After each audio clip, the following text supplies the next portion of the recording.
jeudi 2 janvier 2025, la vice-ministre des Affaires étrangères, Gracia Yamba Kazadi, a co-présidé une réunion d'urgence avec le secrétaire général du ministère de l'Intérieur suite à l'incendie tragique survenu à Mweneditu, où 2 citoyens chinois ont été tués par un policier lors d'une altercation. Nous sommes venus pour échanger avec Madame la vice-ministre sur l'incident qui est arrivé hier à 10 h dans la ville de Mweneditu, où 2 sujets chinois ont été assassinés, tués, par un policier qui réclamait les vivres de fin de l'année. Donc il s'agit de la société qui a reçu le marché pour construire la route nationale numéro 1 qui passe par Mweneditu et qui va vers le Katanga.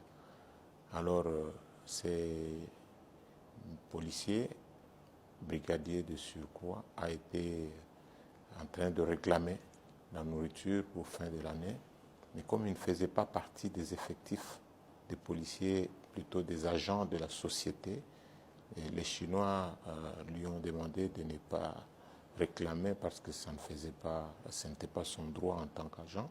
Le conseiller de sécurité provinciale siège actuellement pour garantir que des sanctions exemplaires soient prises contre les responsables, a déclaré Jean-Robert Chimanga, secrétaire général de l'Intérieur et de la Sécurité.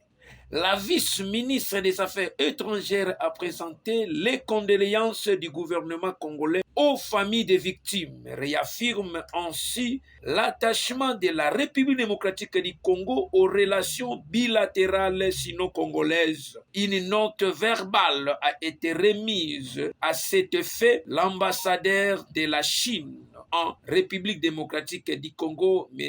Zhao Bing.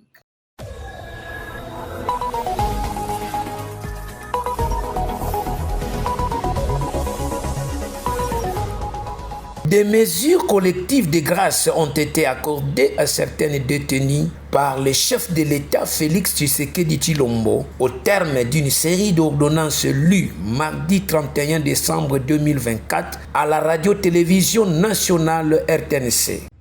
Article 1er.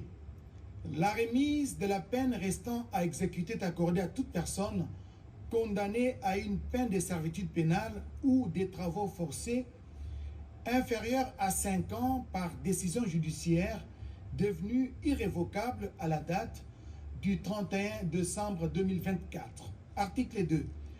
La réduction de 5 ans de la peine restant à exécuter est accordée à toute personne condamnée à une peine de servitude pénale ou des travaux forcés égale ou supérieure à 5 ans par décision judiciaire devenue irrévocable à la date du 31 décembre 2024. Article 3.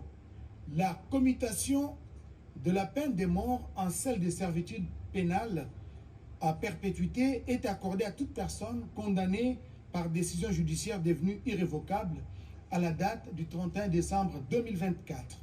Article 4.